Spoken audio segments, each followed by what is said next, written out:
Hay demasiadas cosas raras y difíciles de entender sobre este hombre, Yuki Kagurazaka. Todos ustedes ya lo conocen. Pero después de la cuarta temporada, sus movimientos se vuelven muchísimo más atrevidos. En la novela original, termina convirtiéndose en el gran rival de Rimuru, prácticamente otro protagonista más de la historia. Pero porque Yuki terminó enfrentándose a Rimuru, alguien que venía del mismo Japón y que incluso compartía sus mismos gustos. Su alianza secreta con la familia Rosso, sus movimientos durante la cuarta temporada y hasta su primer encuentro con Gai, alguien con quien jamás había tenido relación antes. Hoy vamos a hablar sobre la verdadera identidad de Yuki Kagurazaka y parte de lo que ocurrió en su enfrentamiento con Gai. Eso sí, este video contiene spoilers muy importantes de partes que todavía no salen en el anime, así que ya quedaron avisados. Yuki Kagurazaka, el Gran Maestro.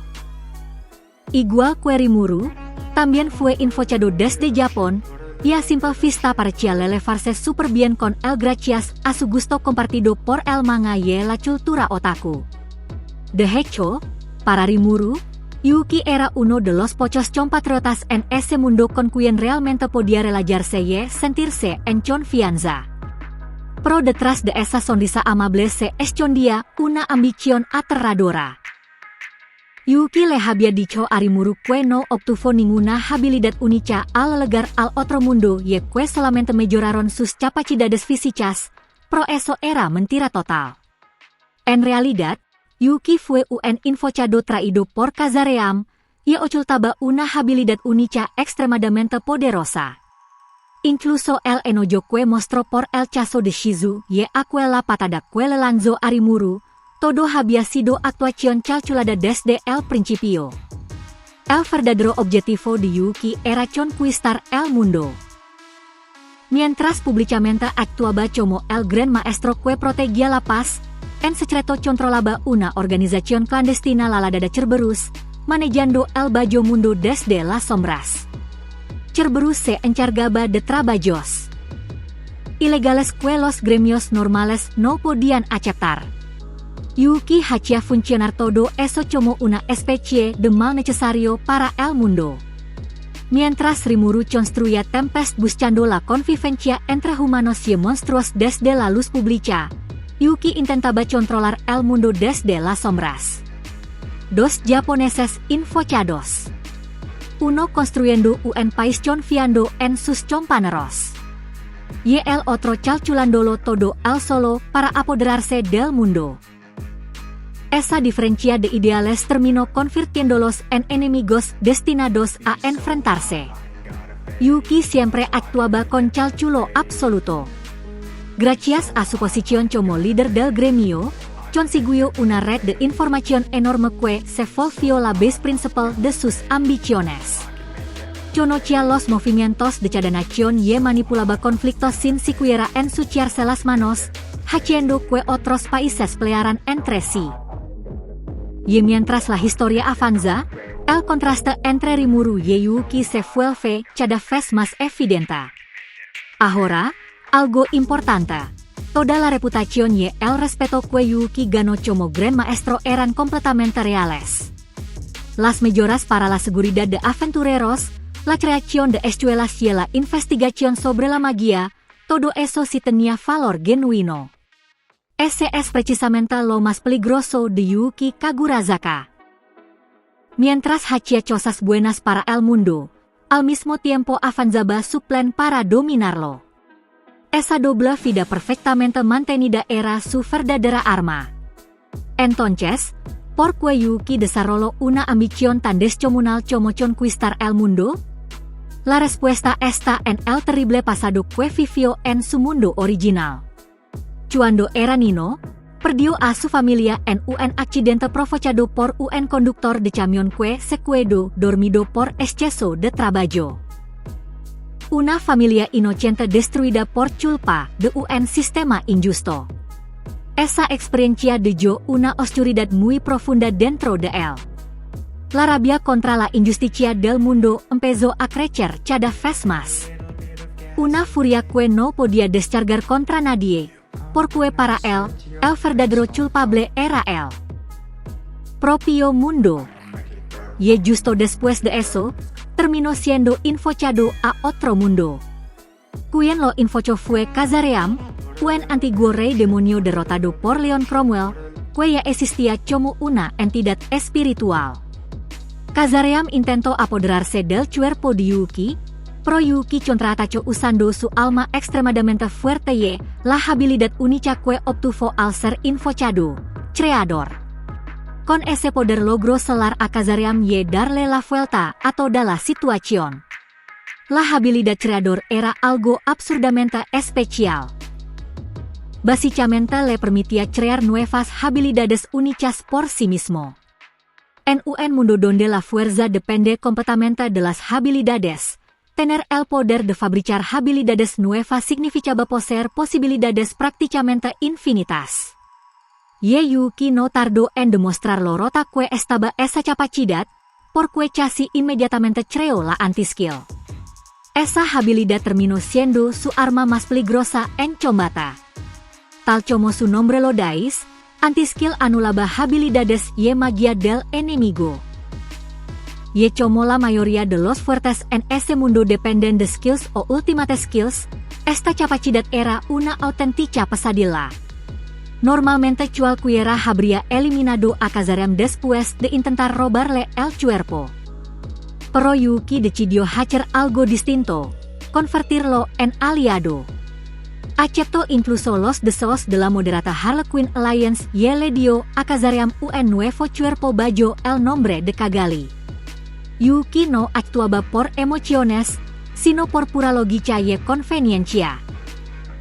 Entendió de inmediato que el conocimiento y poder de un antiguo rey demonio serían extremadamente útiles para conquistar el mundo. La rabia que sentía hacia la injusticia de su mundo original terminó transformándose en una ambición enorme. Rehacer el mundo entró a su manera. Por eso las acciones de Yuki no nacen simplemente de la maldad. En cierto modo, están basadas en su propia idea de justicia y venganza. Aunque claro, entender sus razones no significa necesariamente estar de acuerdo con sus métodos. Y si hablamos de Yuki, hay una relación que no puede faltar, su conexión con la moderada Harlequin Alliance. Esta organización estaba formada por magins bajo el liderazgo de Kazaream. Ahí entraban personajes como Clayman, Laplace, Voltman y Tear, todos usando esas máscaras tan características. Ahí es donde entran todos esos magins enmascarados, y la persona que realmente movía los hilos detrás de ellos no era otra más que Yuki. A simple vista podría parecer que Yuki solamente los utilizaba como piezas para cumplir sus ambiciones. Pero en realidad, entre ellos existía un vínculo muchísimo más fuerte que una simple relación entre líder y subordinados. Yuki sentía un afecto genuino y un verdadero sentido de compañerismo hacia los miembros de la moderada Harlequin Alliance, especialmente hacia Kazaream. Eran compañeros persiguiendo el mismo sueño de conquistar el mundo. Prácticamente una familia para él. Y ellos también le tenían una lealtad enorme. Kagali le debía la vida a Yuki. Laplace admiraba sinceramente su talento y sus ambiciones. Mientras que Voltman y Tear lo seguían por el lazo que habían construido juntos. No eran simples subordinados. Eran la familia de Yuki. Y luego está Clayman. En el anime apareció como uno de los reyes demonio, y la persona misteriosa a la que mencionaba al final era justamente Yuki. Incluso Luminous reconoció que Clayman jamás reveló su nombre hasta el final. El propio Yuki llegó a decir que la muerte de Clayman era responsabilidad suya como líder. Y sinceramente, sí parecía afectarle bastante. Y aquí es donde aparece una contradicción interesante. Como alguien que quiere conquistar el mundo puede sentirse responsable por la muerte de sus compañeros? Pro precisamente eso define a Yuki Kagurazaka. Por un lado, tiene una ambición fría y despiadada. Pero cuando se trata de su gente, puede llegar incluso al sacrificio personal.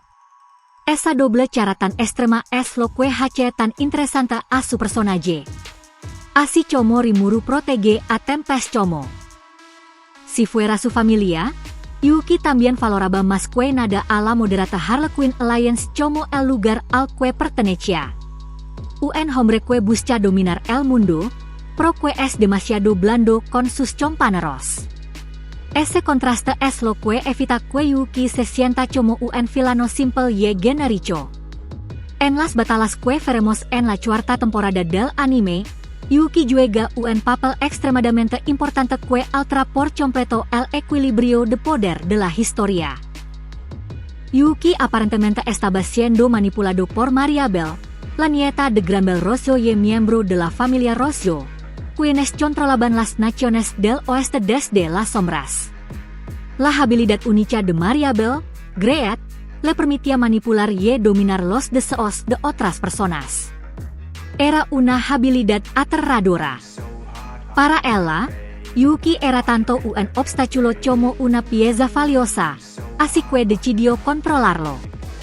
Pero todo era una actuación de Yuki. Usando Creador, hizo parecer que estaba siendo manipulado por Great. Incluso esos cambios en sus ojos que vimos en el anime probablemente formaban parte del acto. Además, desde el momento en que posee anti-skill, ya era raro pensar que alguien pudiera controlarlo tan fácilmente. Entonces, ¿por qué finía estar manipulado? Porque eso le servía como excusa perfecta para infiltrarse en el plan de Mariabel y mover sus propias piezas sin levantar sospechas. Yuki quería entender exactamente qué buscaba Mariabel y cómo usar todo eso para hacer avanzar sus propios planes de manera más eficiente. El objetivo final de Mariabel era eliminar a Rimuru. Consideraba a Tempest una amenaza demasiado peligrosa y quería usar a Yuki para destruirlo.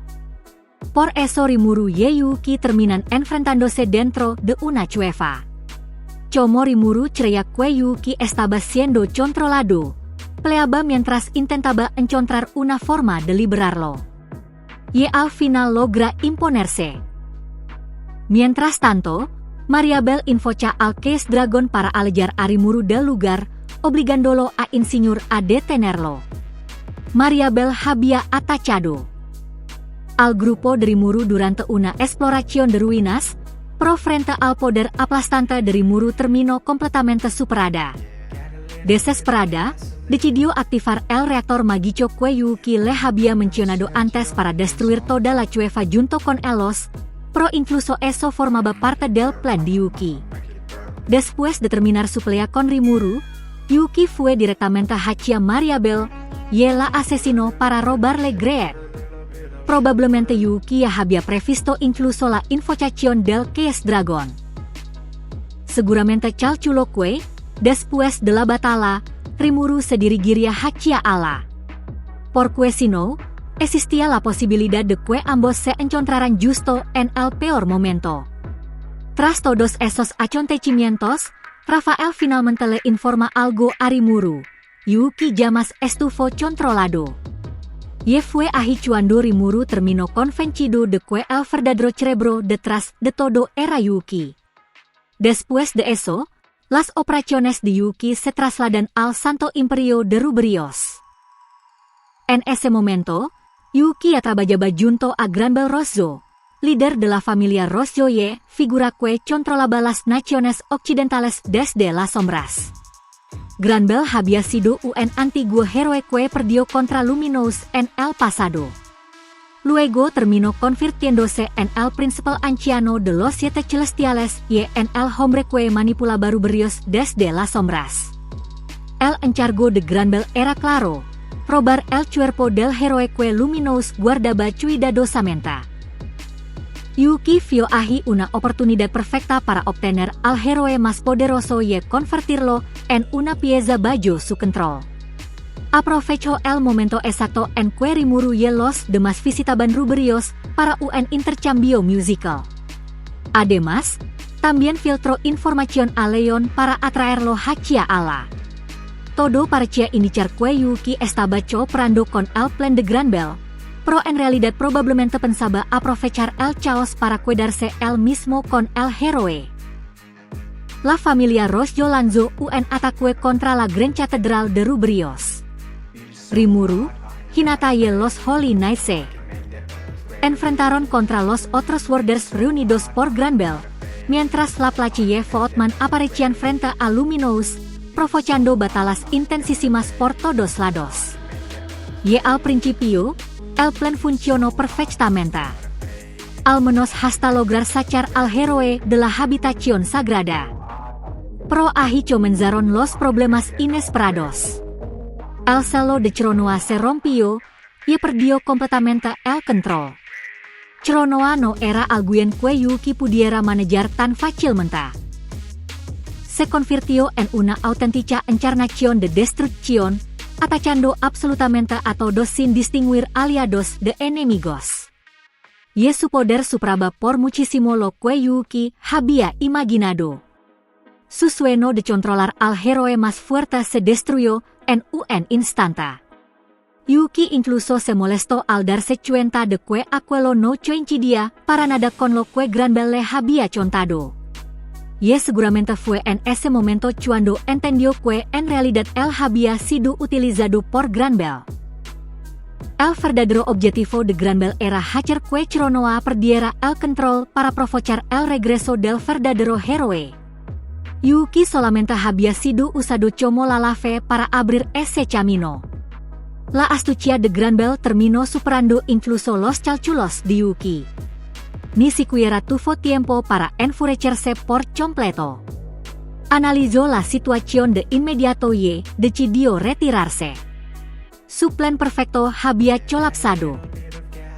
El héroe que quería convertir en subordinado ahora intentaba matarlo, y Granbell había logrado ganarlo completamente. Para Yuki, todo lo ocurrido en Rubrios terminó siendo un fracaso absoluto. Al final, debió que el héroe fuera hacia el campo de batalla frente a la catedral y aprovechó el caos para escapar del lugar.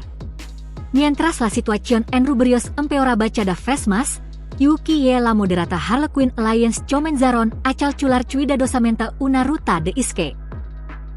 Pero justo cuando intentaban huir, apareció de repente una maid junto a un hombre misterioso. Yuki detectó el peligro inmediatamente y se detuvo. Y entonces descubrió quién era. Realmente ese hombre. Nada menos que Guy Crimson, el Lord of Darkness. Imagínense escapar pensando que por fin sobreviviste, solo para encontrar al ser más fuerte del mundo esperándote tranquilamente en la salida con una sonrisa. Así de desesperante era la situación. Desde el instante en que apareció, Guy irradiaba una presión aplastante solamente con estar parado ahí. Como si ni siquiera le importara nadie más alrededor, Guy miró directamente a Yuki y le dijo: Oye, supongo que es nuestra primera vez viéndonos cara a cara. Deberías sentirte honrado. Te has convertido en mi interés. Yuki sintió inmediatamente que Guy solamente tenía los ojos puestos en él. Y es lógico. Si alguien quiere conquistar el mundo, tarde o temprano tiene que enfrentarse al monstruo más fuerte que exista. Y de repente, ese ser apareció justo frente a él. Mientras soltaba comentarios ligros para intentar averiguar cuáles eran las intenciones de Guy, Yuki incluso trató de negociar medio en broma preguntándole si pensaba unir fuerzas con él. Pero obviamente esas negociaciones no llegaron a nada. Yuki entendió enseguida que la pelea era inevitable. Aun sabiendo que estaba frente a un enemigo absurdamente poderoso, intentó llevar la situación hacia un terreno donde él pudiera sacar ventaja. Muy típico de Yuki. Porque él tenía una confianza sagrada en sí mismo. Una seguridad tan absurda que rozaba la arrogancia total. De verdad creía que, en un 1 contra 1, podía vencer a cualquiera. Yuki lanzó el primer ataque. Pro el que terminó deformando el rostro fue el mismo. Le conectó una patada alta directamente en la cabeza a Guy, y aún así, Guy simplemente sonrió y respondió. Ah, mi dio chomezón. La diferencia de poder era brutal. Y claro, tenía sentido. El cuerpo de Guy era más duro que el diamante. Una patada así literalmente no le hacía absolutamente nada. Y sí, uno podría preguntarse cómo demonios puede existir un cuerpo más resistente que el diamante. Pero lo peor vino después. Contra Yuki, quien poseía anti-skill, Guy utilizó magia elemental, Napalm Burst. Yuki pensó que podría anularlo fácilmente. Pero la realidad fue completamente distinta. Las llamas creadas por Guy no funcionaban como fuego mágico normal. Normalmente, el fuego mágico aparece directamente desde la magia misma, sin necesidad de oxígeno ni combustión real. Pero las llamas de Guy sí consumían oxígeno. Eso provocó que el fuego rodeara completamente a Yuki, dejándolo prácticamente sin aire.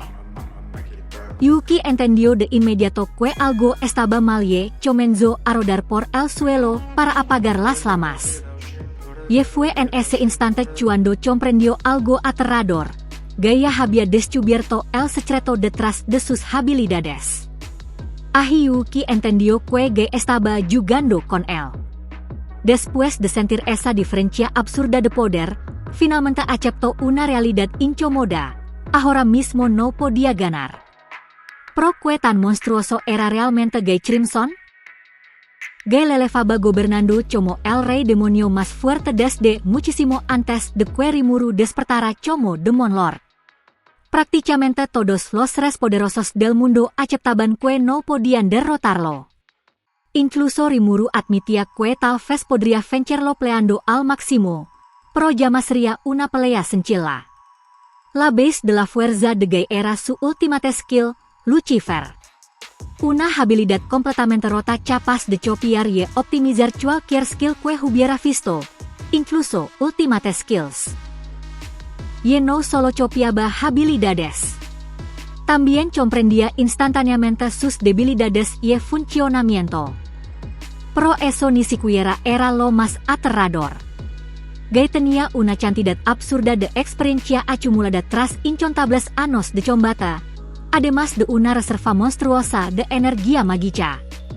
Todo eso combinado hacía que enfrentarlo directamente fuera prácticamente imposible. Guy Crimson, conocido también como Rouge, era un ser ubicado en la cima absoluta de los demonios. Su historia se remontaba prácticamente al origen mismo del mundo. Muchísimo antes de que Rimuru reencarnara. Guy ya dominaba como el ser más fuerte. Y aunque Lucifer ya era una habilidad absurda por sí sola, lo verdaderamente aterrador era la experiencia de Guy. Porque al copiar una habilidad, también entendía cómo pensaba pelear su enemigo. Literalmente podía anticipar movimientos con una precisión ridícula. Incluso alguien como Yuki, con anti-skill, no podía hacer nada contra la fuerza física y la técnica de combate pura de Guy. Si intentaba escapar, Guy se adelantaba. Si intentaba pelear, era aplastado. Por eso Yuki entendió tan rápido que luchar o huir daba exactamente el mismo resultado. Era una situación completamente perdida. Cualquiera lo habría visto así. Pero precisamente en momentos así es cuando Yuki Kagurazaka demuestra lo peligroso que realmente es. Y entonces la Place intervino. De repente comenzó a provocar a Guy de una manera totalmente imprudente. Parecía una tontería sin sentido. Pero en realidad era una maniobra desesperada para ayudar a Yuki. La Place intentó llamar la atención del rey demonio más fuerte para crear aunque fuera una mínima oportunidad de movimiento para Yuki.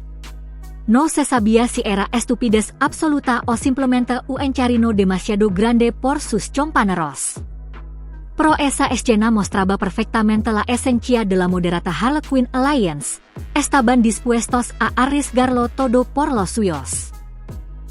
Incluso Guy pareció divertirse un poco con la intervención de Laplace, y por un instante la tensión cambió.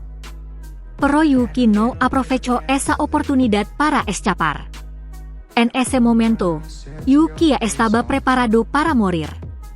Y mientras se reprochaba su propia debilidad pensando, si tan solo tuviera más poder, escuchó una voz responderle. ¿Quieres poder? Entonces toma mi mano. Yuki creyó que era una alucinación. Pero la voz era demasiado clara. Seguía insistiendo en que tomara su mano. Y aún así, Yuki rechazó la oferta. Calata. Yo Sergio, ¿crees que voy a caer tan bajo? Y honestamente, esa escena termina haciéndolo ver increíblemente firme. Incluso siendo prácticamente un antagonista, seguía manteniendo sus propios principios. Después de entender que jamás podría vencer a Guy usando fuerza bruta, Yuki decidió pelear en un terreno completamente diferente, el entretenimiento. Ese es el aspecto más aterrador de Yuki Kagurazaka. Y entonces dijo algo que hizo cambiar la actitud de Guy. Quiero proponerte un trato. Ni huir ni pelear eran opciones posibles.